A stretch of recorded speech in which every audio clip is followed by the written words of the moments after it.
Boker Tov, shalom à tous et à toutes. Excusez pour ce petit retard, on essaie technique, problème technique.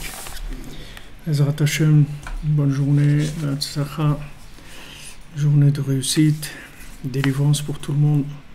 Refoua Shlema, Ezrat Hashem pour Sonia Batrabiba, Sandrine Badjanine, Janine Bateglantine, Christian Denis Ben Christina, Auréilda Badrivka, Adel Batsarit, Chana Bracha Chaya Bat Rachel, Yosef Nachman Ben Rachel, Odelia Bat Shifra, Yochevet Bat Miriam Atiya, Yaakov Ben Yochevet Al Atiya,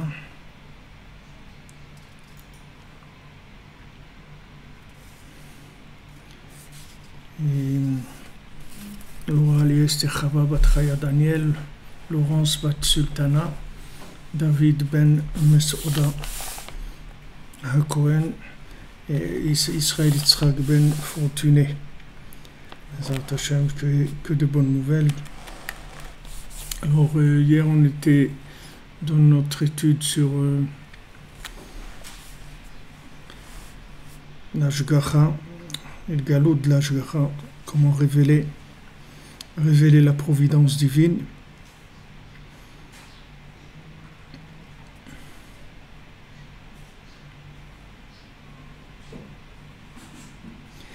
Et on avait vu que justement, principalement dans les endroits où il y a le moins d'évidence de la providence divine, c'est là où on doit présenter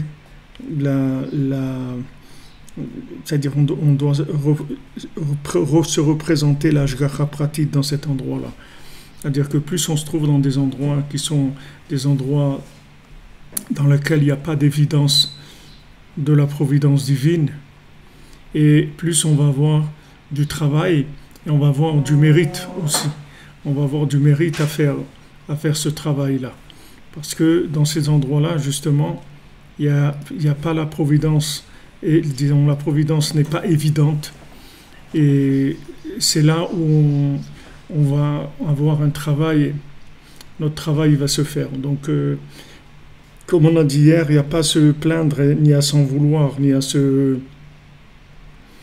culpabiliser de se trouver dans des situations difficiles, délicates, même problématiques. Mais on est dans ces situations-là pour justement élever des éléments qui sont dans ces endroits-là et qu'on est les seuls à pouvoir élever et ramener. Donc toutes les conditions dans lesquelles on se trouve, que ce soit dans les conditions dans lesquelles on est né. Il y a des gens qui sont nés non-juifs, ils se sont convertis. Il y a des gens qui sont nés juifs, mais très éloignés. Il y a des gens qui sont nés juifs religieux. Il y a des gens qui sont nés dans tel pays. Il y a des gens qui ont vécu des choses. Toutes les conditions dans lesquelles on a pu arriver dans ce monde et vivre, ce sont des mises en place pour faire ce qu'on a à faire dans ce monde. Donc c'est inutile de regarder le voisin, ni de se plaindre sur sa situation, parce que la situation, elle est calculée, elle est voulue par Hachem dans le moindre détail, puisque on nous a mis dans cette situation pour justement faire ce qu'on a à faire, c'est-à-dire révéler Hachem dans cet endroit-là, rester connecté à Echad, à un, et ça, il n'y a que nous qui puissions le faire. Donc, par exemple, le Ben Ishra, il rapporte une histoire, il dit qu'une fois, qu'il y a quelqu'un qui a fait une bénédiction, et il s'est trompé, au lieu de faire Boré Peri Haetz, il a fait Boré Peri Adama. Ou le contraire, au lieu de faire Boré Peri Adama, il a fait Boré Peri Haetz. Alors après, il y a une âme qui est venue le voir, elle lui a dit: c'est très bien, tu m'as beaucoup aidé parce que tu m'as élevé avec ta bénédiction, mais comme tu t'es trompé de bénédiction, alors l'élévation, elle n'a pas été, il n'y a qu'une partie de mon âme qui a pu s'élever, l'autre partie, elle n'a pas pu s'élever. Pour vous dire que tout ce qu'on vit, c'est on est en contact avec des éléments spirituels. Il n'y a rien dans ce monde qui est du brut de matière. Et tout ce qui existe dans ce monde, il y a de la vie. Maintenant, nous, on connecte cette vie à Echad, c'est ça notre travail. Donc si on se trouve dans une situation, c'est comme un chercheur de pierre ou de corail, alors on va le descendre au fond de l'océan. Et là-bas, il va prendre des pierres, etc. Et après, on va le remonter. Et dès qu'il va s'être reposé et qu'il va être en forme, on va le redescendre encore. Parce que le but, c'est de pêcher des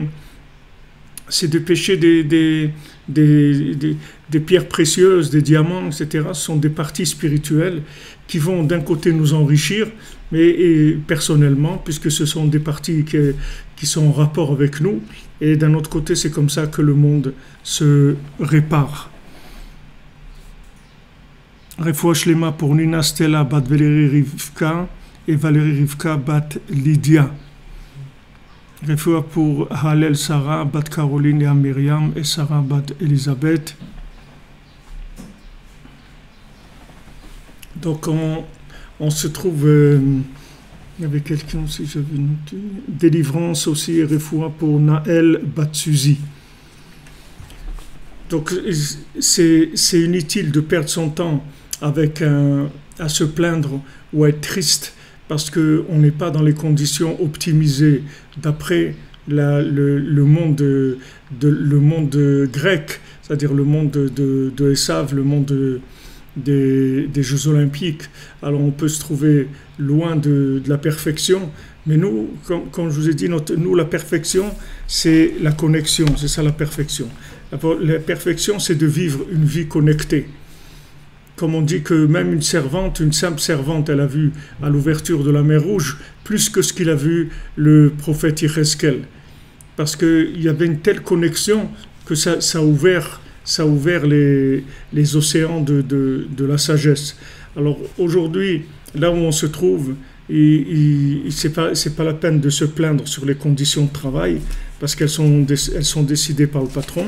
Il faut juste se mettre au travail et dire que voilà, déjà, je sais que cette situation est voulue par Hachem, c'est tout. Ça, c'est la première. Maintenant, qu'est-ce que je dois faire? Des fois, c'est évident, des fois, c'est pas évident. Je vais chercher. Mais là, déjà, la première chose, c'est de connecter la situation, de dire ça, c'est une situation qui est voulue par Hachem, c'est tout. Et alors, quelqu'un, il m'a dit, voilà, il m'a envoyé un chèque. Le chèque, ça fait déjà une semaine qu'il a posté, il n'est pas arrivé. Tout ça, c'est voulu par Hachem. Maintenant, comment je fais pour gérer ça? Ça, je demande à Hachem, aide-moi à gérer cette situation, etc. Mais je sais que ça, c'est voulu par Hachem. C'est pas un problème. C'est pas un problème qui est venu indépendant et qui m'est tombé. C'est pas une tuile qui est tombée. C'est pas une tuile qui m'est tombée sur la tête. C'est quelque chose qui est drivé par Hachem, qui est voulu par Hachem. Et la réaction qu'on me demande, c'est juste d'accuser réception de cette chose-là comme provenant d'Hachem. Et cette chose-là, elle est réparée. Une fois que je fais ça, cette situation, elle est réparée et j'avance, je vais vers d'autres univers.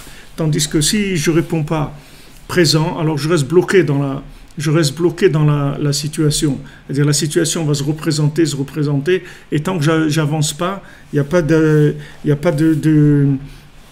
pas d'ouverture. Donc la première chose, les choses qui sont agréables ou les choses qui sont moins agréables, c'est déjà de reconnaître que c'est Hachem qui m'envoie ça et que je dois me mettre au travail. Première chose, c'est la reconnaissance déjà. La reconnaissance, elle connecte. Et après, on avance. Bezrat Hachem.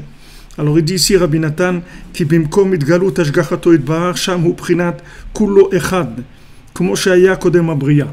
Parce que quand on arrive à révéler la providence divine, alors tout est un, comme avant la création. C'est-à-dire on a ramené tout à un. Il n'y a plus ce monde et l'autre monde. Tout est un. Puisque maintenant, il y a une prise en main, il y a une prise en charge de la situation. Donc du moment où il y a une prise en charge de la situation, il n'y a plus de différence entre le monde avant la création et le monde après la création. Il n'y a aucune différence. Il y a juste une différence de vêtements, c'est-à-dire qu'on n'utilise pas le même vêtement. On n'utilise pas le même vêtement, c'est-à-dire le vêtement de ce monde, c'est un vêtement matériel. Mais le principe, c'est exactement le même. C'est-à-dire que si on connecte la situation à Hachem, alors cette situation-là, elle est ramenée à avant la création, il n'y a aucune différence. על כן אין נחשב שם למעלה כלל מה שנכלל באחד, מאחר שאין שם מניעה והסתרה. C'est pour ça que en haut, il n'y a rien qui est considéré comme Echad. C'est-à-dire, puisque là-bas, il n'y a pas d'astara, rien n'est caché, tout est évident. Dans le monde supérieur, dans le monde de vérité, on ne peut pas dire Echad, puisqu'il n'y a pas de choix. Alors, ça veut dire Echad. Echad, ça veut dire qu'il y a le choix de dire deux, et au lieu de dire deux, alors on dit un. On dit non, il n'y a pas deux, il y a un. Mais là-bas, ça n'existe pas deux. Donc, il n'y a rien là-bas. C'est-à-dire, il n'y a pas d'élévation possible. Comment tu vas t'élever? Tu ne peux pas t'élever dans une situation dans laquelle tu n'as pas le choix. Tu peux t'élever dans une situation dans laquelle tu as le choix. Tu fais le bon choix. Et tu luttes pour maintenir ton choix, pour affirmer ton choix. Et on va t'envoyer des épreuves. Et une fois que tu vas réussir tes épreuves aux examens, ça y est, tu vas avancer, tu vas passer à autre chose. Mais dans l'autre monde, il s'appelle Olama Emet, le monde de vérité. Donc tu ne vas pas venir amener de la vérité dans un monde de vérité, puisque c'est un monde de vérité. Tandis que ce monde, il s'appelle Alma Dekadiva. C'est un monde de mensonges. Ce monde-là, c'est un monde de mensonges qui a été fait par Hachem. C'est Hachem qui a créé le mensonge pour que les mensongers se trompent. C'est pas qu'il veut qu'ils se trompent, il veut pas que les gens se trompent. Lui, il veut que les gens ne se trompent pas. Mais celui qui cherche pas la vérité, alors il va se tromper. Il va utiliser ce monde, pas comme il s'utilise. Et il va avoir une vie qui n'a pas servi à ce à quoi elle doit servir. Alors si maintenant on est connecté à l'autre monde, il n'y a aucune différence entre l'autre monde et celui-là.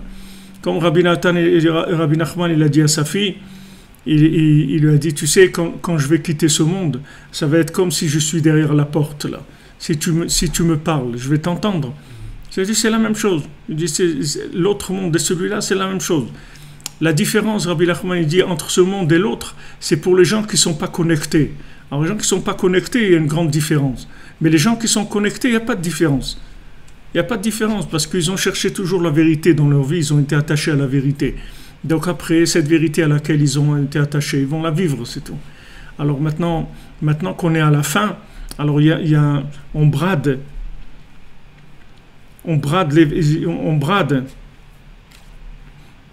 les c'est-à-dire on solde, il y a des soldes, parce que les tzadikim, ils envoient beaucoup de lumière.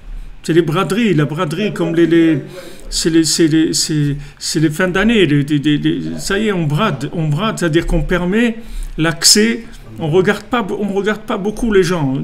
Tu veux rentrer, allez, rentre, c'est tout, allez. Ouais, mais regarde, allez, rentre, allez. Rabbi Nachman, il fait rentrer tout le monde, il exige pas, il n'y a pas de tarif pour les accès, il faut juste vouloir, c'est tout. Et même si c'est quelqu'un qui veut à ta place, toi tu veux pas tellement, c'est quelqu'un qui t'a tiré et tout, c'est pas grave. Ça aussi ça compte. Pourquoi? Parce que bientôt ça va se fermer. Bientôt on va fermer les portes. Et quand on va fermer les portes, il va y avoir tout de suite une évidence qui va venir dans le monde. Une évidence de l'ashgacha pratit, c'est-à-dire une évidence du Emet. Et cette évidence du Emet, elle permettra plus de choix. Donc il n'y aura plus personne qui aura le choix. Pour tout le monde, ça sera évident. Et à ce moment-là, on n'aura pas du tout de possibilité de choisir. Donc il n'y aura plus de mérite, il n'y aura aucun mérite. Alors maintenant, avant la fin, il y a une ouverture énorme qui se fait. Et il suffit d'un tout petit vouloir pour recevoir des messages, des indications, une orientation, une prise en charge, une prise en main, comme il n'y a jamais eu dans le monde. Et d'un autre côté, ça permet aussi de faire des réparations énormes, puisque aujourd'hui, on peut réparer, faire des grands tikkunim.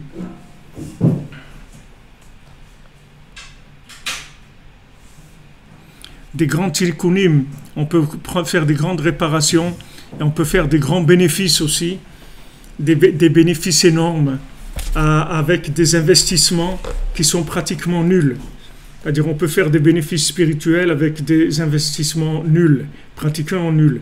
Si le Harizal, il a dit à Rabbi Chaim Vital que à son époque, d'être comme Rabbi Akiva, c'était facile.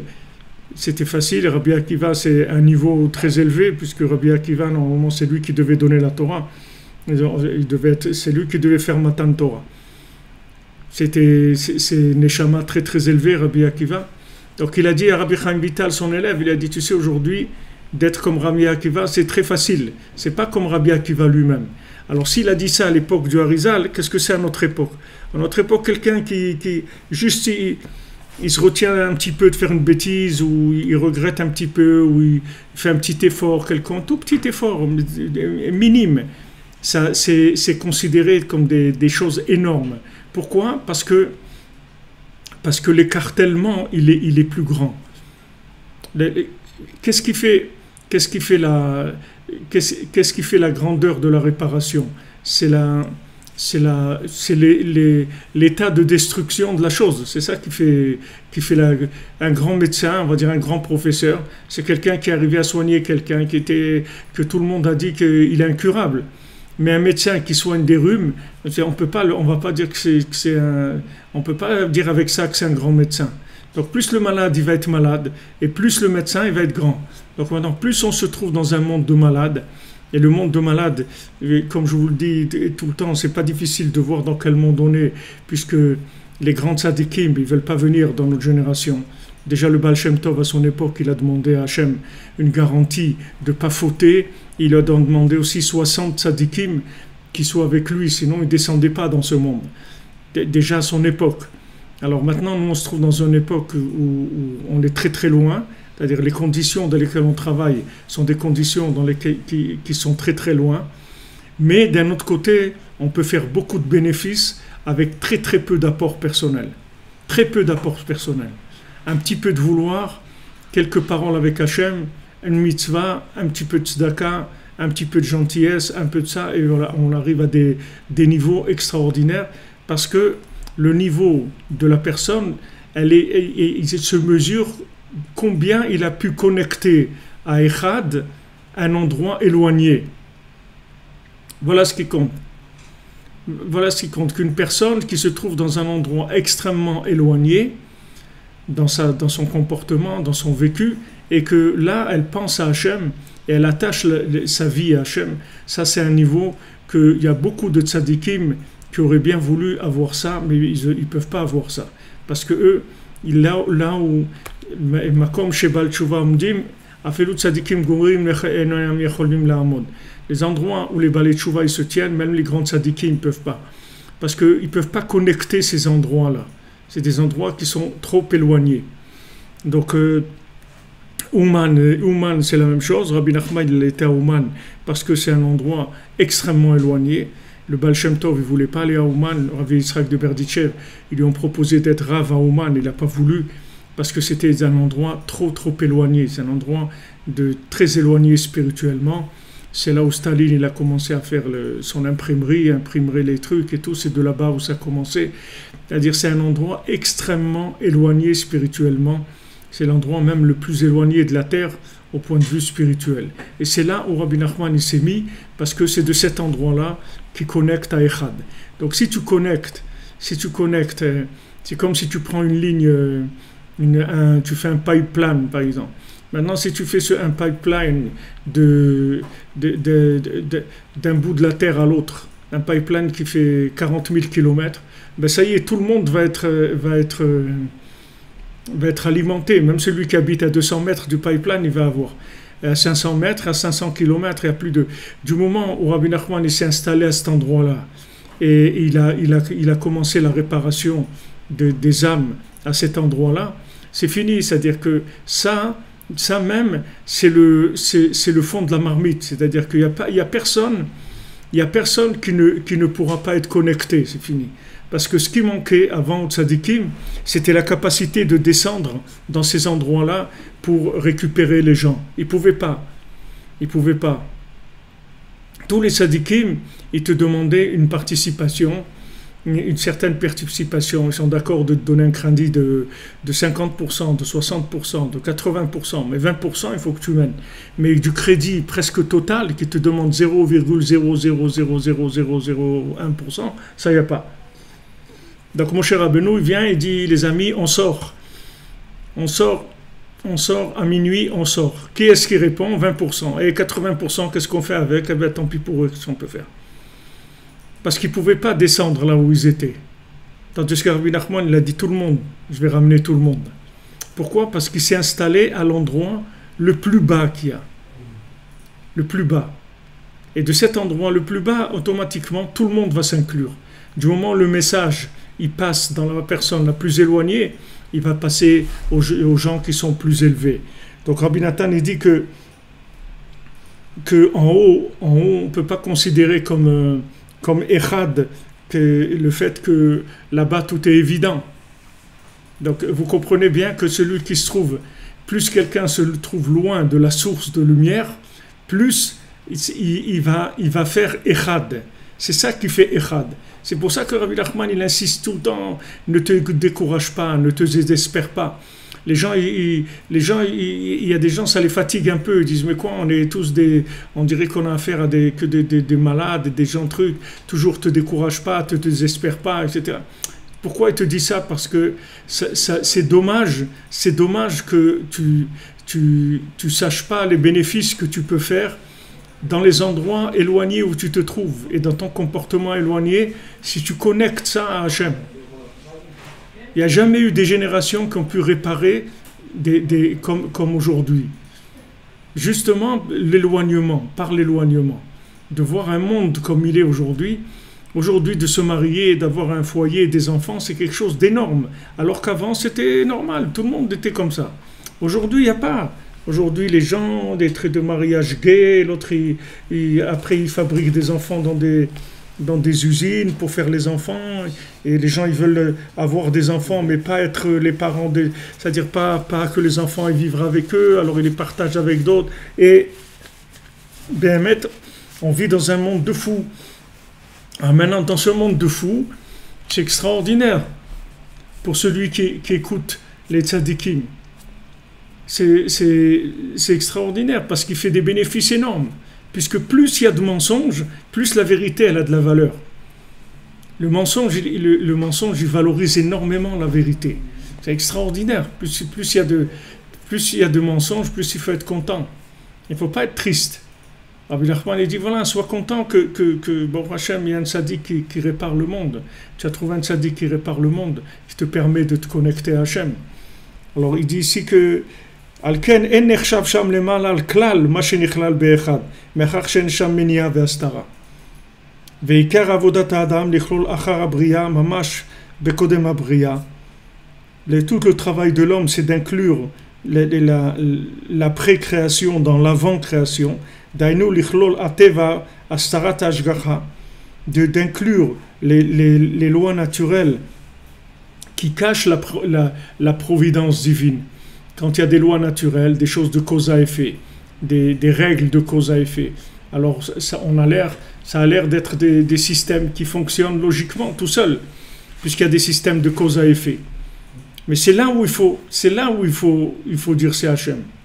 C'est là où il y a le plus de révélation d'Hachem. C'est quand la logique, elle a l'air de fonctionner, que voilà, il y a tel problème, alors je l'ai résolu avec tel problème. Il y a telle chose, j'ai fait telle chose avec telle solution. Il y avait un problème, j'ai fait ça, et voilà, ça a arrangé ça. C'est là où il faut rentrer l'ashgacha le plus. Parce que quand maintenant il n'y a pas de solution, alors c'est normal qu'on vient vers Hachem, parce qu'il n'y a pas de solution. Mais quand il y a une solution et on vient vers Hachem, ça c'est autre chose complètement. Celui qui dit non, cette solution logique là, c'est pas logique. C'est Hachem qui veut que ça soit comme ça.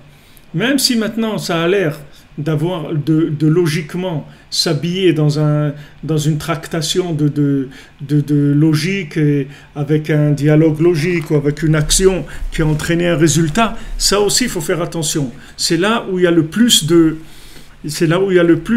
d'épreuves. C'est justement quand logiquement ça a l'air de fonctionner. Ça a l'air de fonctionner, comme la Torah nous dit que on doit avoir confiance dans les sages.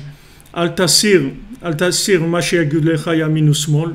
Quand le tzaddik il va te dire quelque chose, il faut pas t'éloigner de ce qu'il va te dire, ni à droite ni à gauche. Il te dit, quand il te dit que la droite, c'est la gauche, et à plus forte raison, quand il te dit que la droite, c'est la droite. C'est-à-dire, quand maintenant le tzaddik, toi tu as envie d'aller à droite, et le tzaddik, il te dit non, va à gauche. Alors tu dois l'écouter. Et la Torah, elle te dit, à plus forte raison, quand toi tu veux aller à droite, et lui, il te dit d'aller à droite, que tu dois l'écouter. Mais en fait, pourquoi à plus forte raison? On ne comprend pas pourquoi à plus forte raison. Normalement, si le tzaddik, il te dit la même chose que ce que toi tu penses, donc il n'y a pas d'effort à faire, apparemment, puisque toi aussi tu as envie de faire ça. Mais quand est-ce que ça va t'écouter? C'est quand lui va te dire d'aller à droite et toi tu as envie d'aller à gauche. Et la Torah, elle te dit non.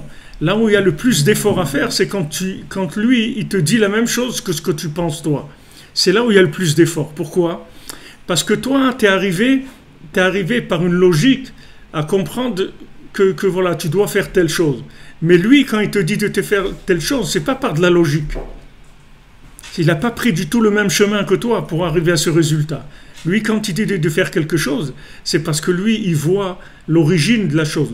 Il voit des choses qui sont très très élevées. C'est pour ça qu'il te dit à droite. Et si toi, tu penses que c'est à droite, c'est là où tu vas avoir une épreuve. Parce que tu vas croire que tu as compris ce qu'il a dit. Puisque c'est logique pour toi. Alors c'est là où elle est la plus grande épreuve. C'est quand tu crois que tu as compris ce qu'il a dit. Quand tu comprends rien et tu es obligé de te soumettre, il n'y a pas de problème. Ou tu te soumets ou tu ne te soumets pas. Mais quand tu comprends ce qu'il te dit, du moment où tu crois comprendre, c'est là où c'est le plus problématique. Parce que malgré que tu comprennes, tu dois quand même savoir que ce ne sont pas les raisons que lui, il amène pour te donner ce conseil, pour te dire de te faire telle chose. Ce n'est pas la même chose que ce que toi tu penses. Pas du tout. Lo marchevotai marchevotechem. Mes pensées, c'est pas les vôtres. C'est pas du tout par les mêmes chemins qu'il arrive à cette chose-là.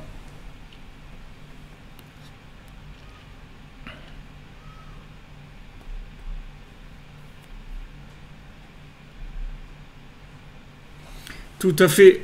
La pensée de l'homme, c'est pas quelque chose de créatif. C'est un homme, il fait que des raisonnements comparatifs. C'est tout binaire. Tout à fait, monsieur Mamache. C'est tout à fait vrai. C'est-à-dire, il n'y a que du binaire, il n'y a que de l'association d'éléments. Mais l'âme, elle peut recevoir en connexion des choses complètement nouvelles. L'âme qui se trouve en dessous la fontanelle, dans le cerveau en haut, et en dessous de cet os-là où on met les tefilines, en dessous il y a la neshama, elle habite là. L'âme, c'est l'endroit de l'âme. Et l'âme, elle voit des choses extraordinaires et elle peut nous les transmettre. Et on peut faire des découvertes qu'il n'y a jamais eu dans le monde. Mais si on réfléchit, on peut faire que du binaire, c'est tout. Réfléchir, c'est que des associations d'éléments.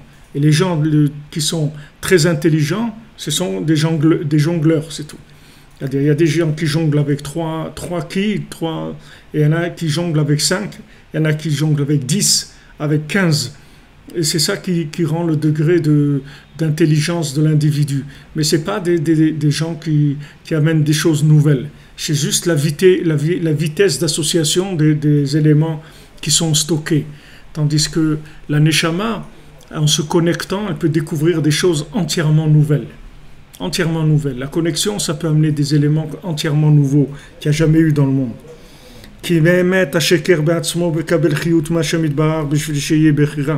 Parce que Béhémet, le mensonge lui-même, il reçoit de la vitalité d'Hachem pour avoir le libre arbitre. Même si je vois une situation qui est du mensonge, cette situation qui est mensongère, elle est alimentée par Hachem pour que je puisse avoir le libre arbitre. Pour que maintenant, face à ce mensonge, face à cette injustice, comment je vais réagir? Est-ce que je vais dire c'est Hachem ou est-ce que je vais dire non, c'est ce gars-là, c'est lui qui m'a fait ça, alors moi je vais lui faire ça, etc. Est-ce que maintenant je vais avoir la bonne réaction ou pas? Mais le mensonge, il est alimenté par Hachem. tout le mensonge qu'il y a dans le monde, il est fait pour le libre arbitre. Donc combien il faut se réjouir quand on voit qu'il y a beaucoup de mensonges et qu'on a eu le mérite qu'Hachem nous a sauvés et qu'il nous a donné un peu de vérité, de quoi nous accrocher, essayer de trouver des moments un petit peu de lucidité pour sortir un petit peu de tout ça. Comment il faut remercier Hachem? Comment il faut remercier Hachem de pas qu'on aurait pu être dans n'importe quoi. Il y a des millions de possibilités de vivre dans ce monde-là. Des millions de possibilités de mensonges. Mamache, des millions. La probabilité pour que tu trouves la vérité, elle est vraiment très très faible. Il y a beaucoup de chesed, beaucoup de miséricorde d'Hachem. Donc combien il faut être content de ça. Parce que Kadosh Baruch Hu, lui, c'est lui qui donne la vitalité à tous. Et ça, c'est le principe des larmes. Qu'est-ce que c'est les larmes? C'est la vue qui ne fonctionne pas bien. C'est le bgam de l'ashgacha, c'est-à-dire quand il n'y a pas on ne voit pas la providence. On voit les choses que par de la logique.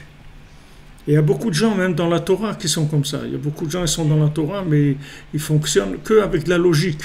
Il n'y a pas chez eux, il n'y a pas d'intervention de la main divine. Il y a intervention, mais c'est des choses très floues, très larges. Mais pas dans chaque détail de chaque chose dont j'ai besoin. Comme Rabbi Anou dit à Rabbi Nathan de prier pour des lacets de chaussures. Et Rabbi Nathan, il est un peu étonné. Alors Rabbi Anou lui dit, c'est quoi? C'est pas ton honneur de prier pour des lacets de chaussures. Tu veux prier que pour des grandes choses. Tu crois qu'Hachem, c'est que les grandes choses qui l'intéressent. Même les petites choses, le lacet de chaussures, c'est important que tu pries Hachem pour avoir des lacets de chaussures. Tu n'as pas besoin d'aller acheter des lacets de chaussures. Tu demandes à Hachem. C'est son honneur que tu lui fasses part de chaque chose. Il veut que tu lui racontes tout en détail, tout ce qui se passe avec toi. Il veut que tu lui tiennes, tu lui fasses partager. Et bien, ces larmes-là, ce sont elles-mêmes l'énergie de la vue. Parce que dans les larmes, il y a l'énergie de la vue. Parce que les larmes, elles viennent de la vue elle-même. C'est-à-dire, quand il y a des larmes, c'est la force, l'énergie de la vue qui sort dans les larmes. Comme c'est écrit, que nos sages ils ont dit, les nuages sont revenus après la pluie.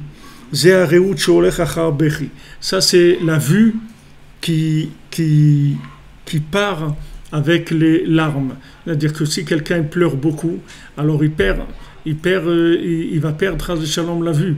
Parce que chaque fois qu'il pleure, ça enlève de la vue.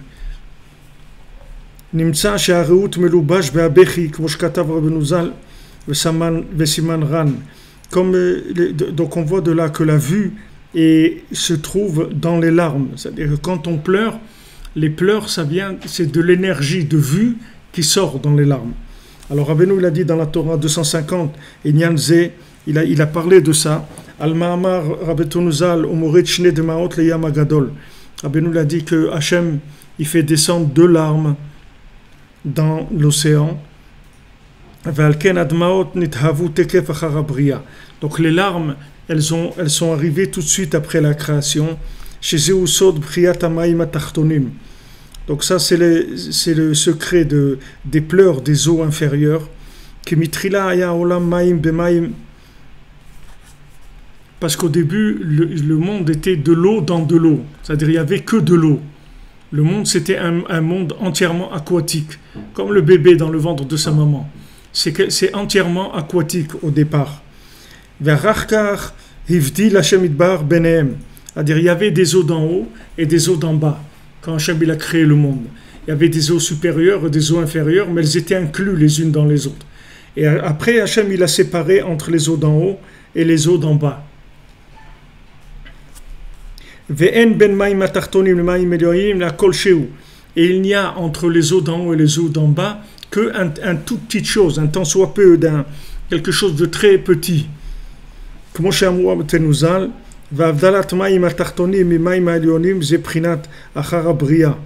Maintenant, quelle est la séparation entre les eaux d'en haut et les eaux d'en bas? c'est le principe d'après la création, chez Nivdal Mikodem Abriya, qui a été séparé d'avant la création. Parce que toute chose qui est plus proche de sa racine, elles sont plus incluses dans un.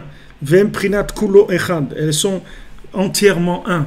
Quand on prend le point de départ, alors au point de départ, il n'y a pratiquement aucune différence entre la vérité d'avant la création et la vérité d'après la création, puisqu'on se trouve juste au point de départ.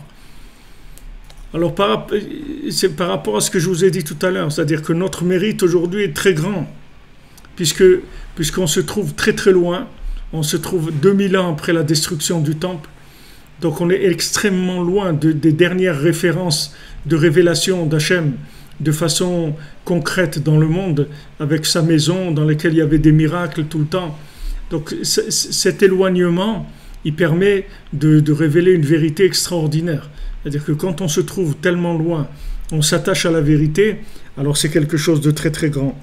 Prinat Kodem Abriya, tandis qu'au début, plus on est proche du début, moins il y a de différence entre l'avant-création et la pré-création, puisque ça ressemble beaucoup. Ça ressemble beaucoup à... C'est comme si tu prends de la matière première, tu vas faire quelque chose. Tu vas faire quelque chose avec une matière première, avec du bois par exemple. Alors au début, quand tu fais la chose, tu vois le bois, etc., tu reconnais que c'est du bois. Mais après, quand ça va être transformé, après un moment, si on ne te dit pas que c'est du bois, tu sauras pas du tout que c'est du bois. Parce que ça a été peint, ça a été verni, ça a une forme dans laquelle tu ne peux pas reconnaître. Il n'y a aucun élément qui te permet de reconnaître que c'est du bois. Il n'y a que de la confiance. Alors dans ce monde, plus ce monde-là c'est métamorphosé, c'est-à-dire en développement technologique, en développement de philosophique, tout ce qu'on veut, plus c'est difficile de retrouver l'élément de base qui était le point de départ de tout ça. Très difficile de retrouver quelle était la chose à l'origine, comment elle était à l'origine, avant de devenir ce qu'elle est devenue. כי כל הדברים שהם קרובים יותר לשורשם הם כלולים יותר באחד והם בחינת כולו אחד, בחינת קודם הבריאה. הדברים שהם למטה ממנו. Donc maintenant, plus tu vas être proche de la racine, plus tu es proche de la vérité d'avant la création. ועל כן מים העליונים ומים התחתונים הם בחינת קודם הבריאה ואחר הבריאה. C'est pour ça que les eaux d'en haut et les eaux d'en bas elles représentent avant la création et après la création. ותקף כשהיה הבדלה ביניהם נתהוו דמעות שמא בכייה של המים התחתונים. Dès qu'il y a eu séparation, il a commencé à avoir des larmes. Des larmes parce que c'est fini, c'est-à-dire on voit plus clair. C'est-à-dire il y a des larmes parce que on cherche notre chemin, on est rentré dans l'obscurité.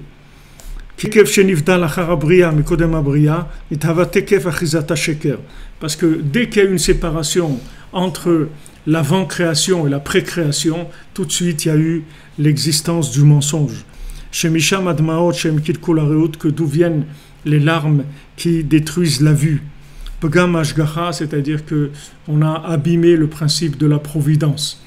On n'a pas laissé la providence agir dans ce monde. On ne s'est pas remis entre les mains de la providence. On a voulu se débrouiller tout seul. Mais Béhémet, même dans le mensonge, là-bas aussi, il y a la providence, même dans le mensonge. Et ça, c'est les larmes elles-mêmes qui font partie de la vue et de la providence. Elles se sont séparées de leurs racines, puisque maintenant les larmes, c'est l'énergie même de la vue. Donc maintenant, c'est devenu des larmes, mais avant, c'était de la vue. Maintenant, elles se sont transformées en larmes, mais avant, c'était de l'énergie pour voir. Que ça a fait le mensonge. C'est-à-dire le fait que les larmes, elles sont sorties des yeux. Alors ça, les larmes, elles représentent comme après la création. C'est de l'énergie de l'œil qui est sortie de l'œil. Donc maintenant, dans ces larmes-là, il va y avoir l'emprise du mensonge. Ça,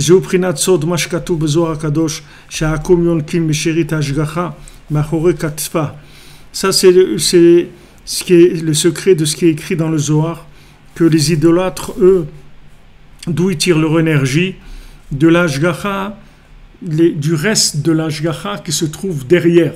C'est-à-dire qu'ils n'ont pas affaire à la providence de face, c'est-à-dire évidente, ils ont affaire à une providence qui est derrière, c'est-à-dire qui est vue de façon de achor, c'est-à-dire qu'on voit l'arrière de la providence. Comme on voit dans la Torah Anal, c'est-à-dire que d'où ils tirent leur force des larmes qui viennent de la vue, pas de la vue elle-même, mais des larmes qui viennent de la vue.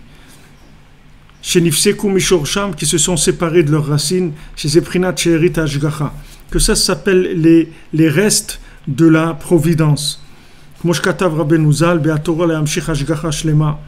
Rabbeinu il a écrit dans la Torah 13, chez Israël Nimshach Alehem Ashgachato Beshlemut, c'est-à-dire que sur le Ham Israël il y a la providence divine de façon parfaite.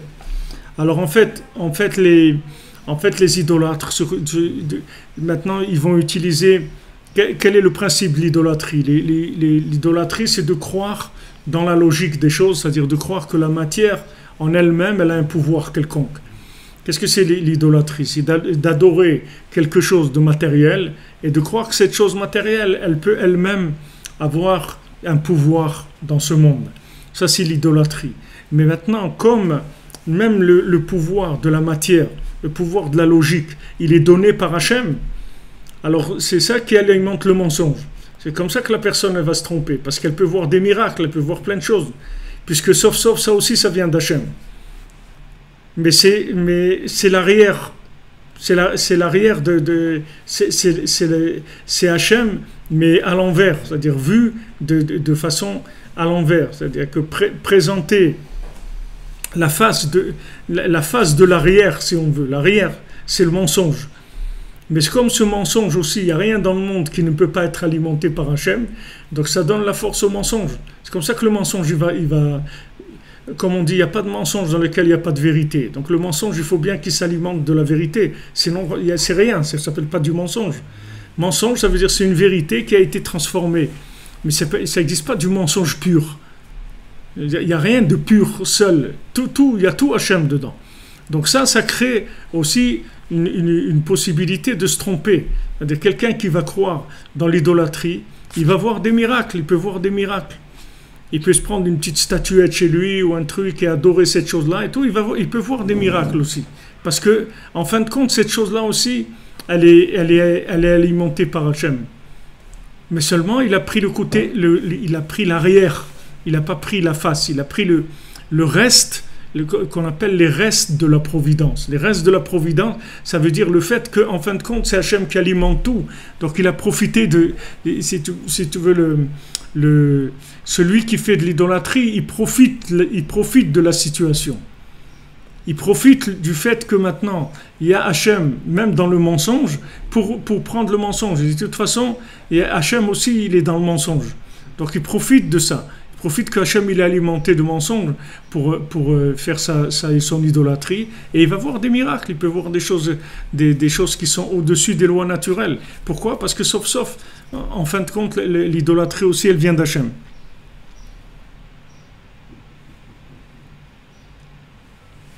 C'est pas vrai, le dessin et la peinture, c'est pas de l'idolâtrie, ça dépend ce que vous dessinez, ce que vous peignez. Le Rav Besançon, chéri, c'est un grand peintre, un grand dessinateur, et tous les rabbinim de Breslev, ils l'ont toujours encouragé à peindre, à dessiner, à faire tout ce qu'il y a. C'est pas vrai, c'est pas de l'idolâtrie. L'idolâtrie, c'est de dessiner des choses qui sont de l'idolâtrie, mais le dessin, la peinture, il n'y a aucun problème. À dire que maintenant, qu'est-ce que vous n'avez pas compris? Je vois que quelqu'un qui dit « j'ai pas compris », mademoiselle Frima.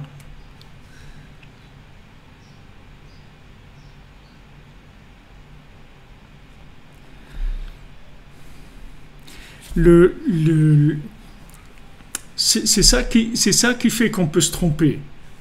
Si le mensonge il n'était pas alimenté par la vérité, on ne pourrait pas se tromper. On pourrait pas. Comment vous allez vous tromper? Vous allez voir que ça c'est du mensonge, ça c'est de la vérité. Il faut que vous dépassiez le niveau de vérité qu'il y a dans le mensonge. Il y a un niveau de vérité dans le mensonge, il faut le dépasser. Il faut Ashlema Esther Batmecha. L'idolâtrie,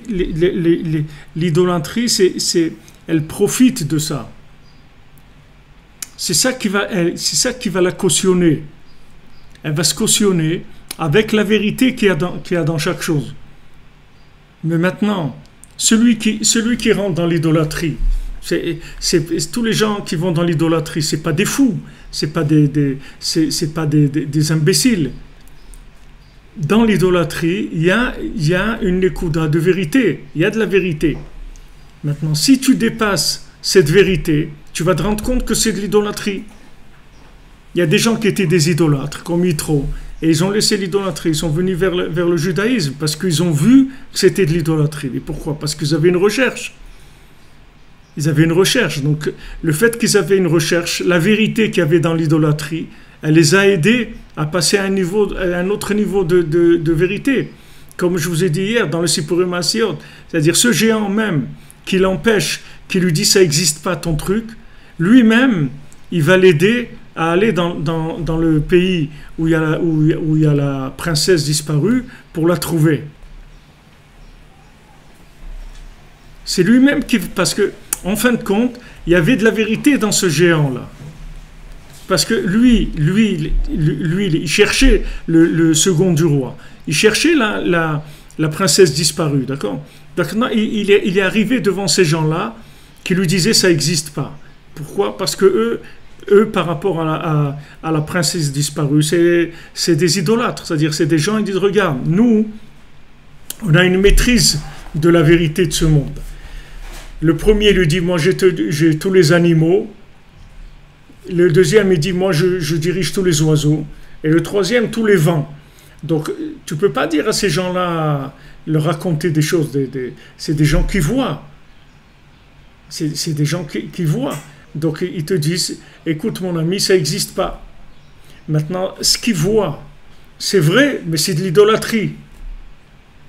C'est vrai, mais ça reste de l'idolâtrie. C'est pas de la vérité. C'est pas de la vérité. C'est un niveau de vérité, mais ça reste de l'idolâtrie. Alors lui, il vient avec une autre dimension de vérité. Et il lui dit, cette dimension de vérité, ça n'existe pas. Comme tous les gens te disent, ouais, tu vas aller à Ouman, faire Tikkun HaKlali, et tu crois qu'avec ça, ça y est, tu vas tout, c'est trop facile et tout. Ils veulent pas croire. Ils veulent pas croire. Rabbi Nachman, il dit que des réparations faciles, c'est aussi une épreuve. Parce que les gens ne croient pas dans la facilité. Les gens ils croient qu'il faut que ce soit difficile. Parce que si c'est facile, ils ont l'impression que ça ne répare pas. Tu ne peux pas réparer. Pour réparer, il faut que ce soit difficile. Mais ça vient de l'idolâtrie.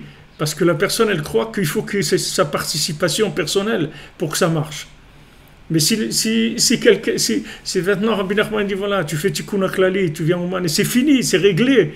Alors tu peux lui faire confiance, tu peux y aller, tu peux t'appuyer sur ça. Mais il y a des gens, ils peuvent pas croire dans ça parce qu'ils ont besoin de action. Il faut qu'ils fassent des choses. Il faut qu'ils aient fait beaucoup d'efforts, des jeûnes, des trucs. Mais Rabbi Nachman dit ça sert à rien de jeûner. Même si tu jeûnes, ça va te servir à rien. C'est fini, il y a d'autres méthodes de réparation. Et quand il y a des nouvelles méthodes, elles invalident ce qu'il y avait avant. Tu ne peux pas garder l'ancienne méthode. C'est fini. Quand tu... Hein? Voilà, les mises à jour. Si tu ne fais pas les mises à jour, il y a un moment où tes programmes ne marchent plus, il n'y a plus rien qui marche. Parce qu'il faut faire tes mises à jour tout le temps. Donc il y a une mise à jour, ça annule ce qu'il y avait avant. Donc c'est ça le principe de l'idolâtrie. Le principe de l'idolâtrie, c'est d'en croire dans la logique. Parce que même le fonctionnement logique, il y a une énergie spirituelle dedans. Un fonctionnement logique. Mais de croire que c'est Hachem qui a fait ce fonctionnement logique, c'est là où tu vas avoir ton épreuve. Mais ça, c'est juste le point de départ de la recherche de la vérité. Si tu continues, alors tu vas avancer. Et tu vas passer de l'arrière, c'est-à-dire du côté du reste, des restes de l'Ashgacha, ce qu'on appelle les restes de l'Ashgacha, ça veut dire le peu de vérité qu'Hachem il a mis dans le mensonge pour le maintenir, tu vas passer de là à une vérité beaucoup plus grande.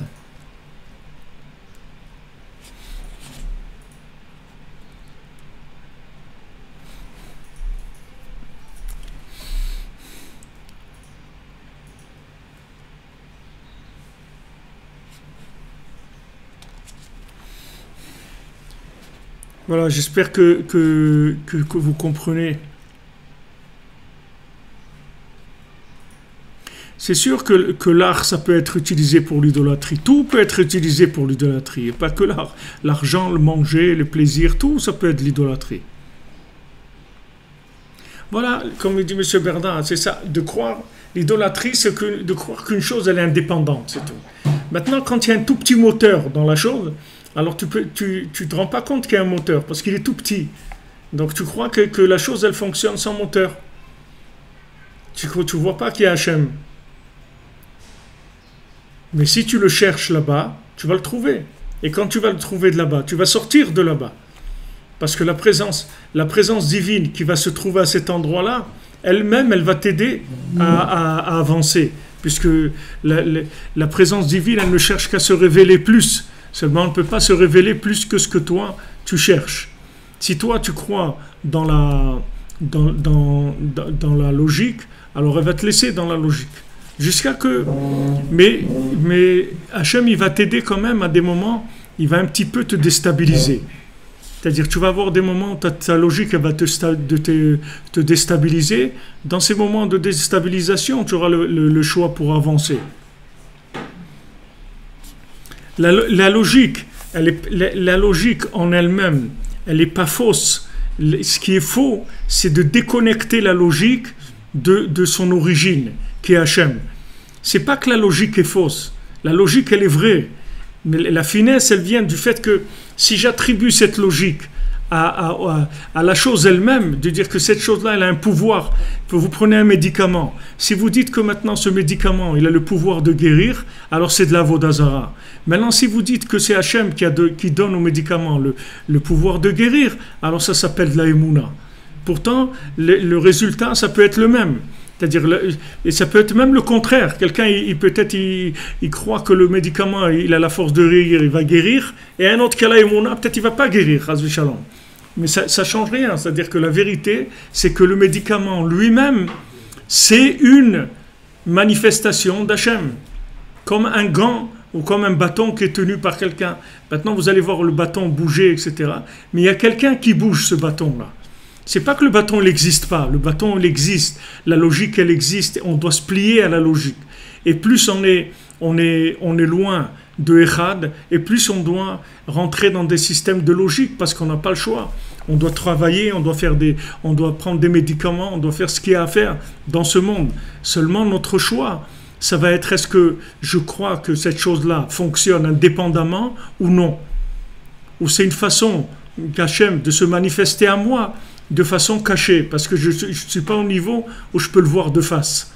Donc il se présente à moi sous cette forme-là. Mais cette forme-là, c'est quelque chose d'adapté. C'est quelque chose d'adapté. Quand vous prenez un enfant, ou vous prenez un débutant dans un domaine, alors on lui fait des méthodes adaptées à là où il se trouve. On va lui adapter la vérité par rapport à l'endroit où il est. Mais le but, c'est pas de rester là-dedans. Le but, c'est de sortir de ça. Mais la logique, elle n'est pas fausse. La logique n'est pas fausse. La logique est fausse si vous la séparez d'Hachem. Mais la logique, c'est pas du mensonge. La logique, c'est du mensonge si vous pensez qu'elle peut fonctionner sans Hachem. C'est fin, c'est-à-dire que c'est très personnel, c'est-à-dire que c'est intime. C'est pas des choses qu'on peut prouver. C'est intime. Il y a celui qui va faire ce qu'il y a à faire et qui va dire c'est Hachem qui fait que ça marche ou ça marche pas. Donc il va faire les choses dans les règles comme Hachem il veut qu'il le fasse. Et il y a celui qui pense que non. Que dans la logique, et on se bat dans la logique. Si vous prenez dans l'argent, par exemple, il y a des gens qui vont se permettre de tricher dans leur travail ou de mentir autre parce qu'ils pensent qu'il faut il faut gagner sa vie, il faut se débrouiller, tous les moyens sont bons, etc. Tandis que celui qui sait que c'est Hachem qui lui donne le koach pour travailler, qui lui donne la bénédiction de son travail, il va travailler dans les règles. Pourquoi il va sortir des règles? S'il sait que c'est Hachem qui donne, alors Hachem il t'a donné les règles, il va te donner la bénédiction dans ces règles-là. Tu n'as pas besoin de sortir des règles. Alors, du moment où tu sors des règles, ça veut dire que c'est de la avoda zara, c'est-à-dire que tu crois que cette chose-là, elle fonctionne toute seule, donc tu dois la booster, tu dois lui mettre un peu de pression pour qu'elle marche mieux. Donc tu risques de sortir des règles. Mais si tu dis non, moi c'est comme ça, voilà le prix, on ne change pas, voilà le délai, voilà les trucs, etc. Tu restes dans les règles du travail. À ce moment-là, ça veut dire que tu n'es pas dans la avoda zara. Donc si vous voulez, par rapport à tout ce qu'on a étudié jusqu'à maintenant,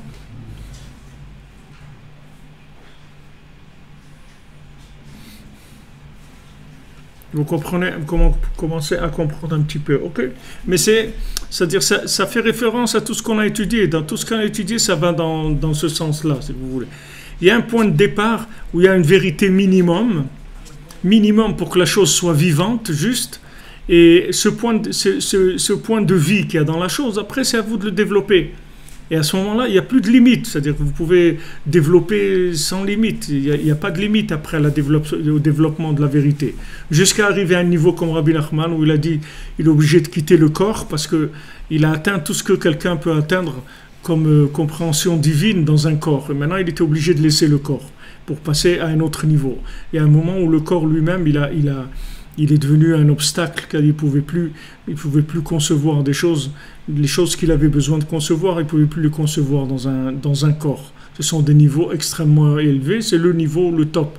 Mais un autre niveau à nous, c'est qu'à chaque fois qu'on doit avoir une réaction, qui est une réaction logique, il faut savoir que cette logique-là, c'est Hachem qui l'alimente. Il n'y a pas de logique qui fonctionne seule.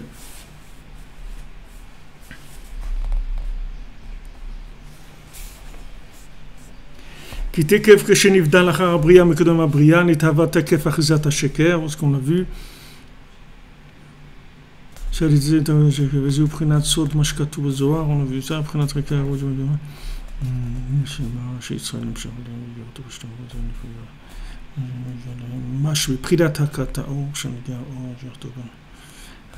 Bon, Bezat Hashem, on continuera demain parce que là on va passer dans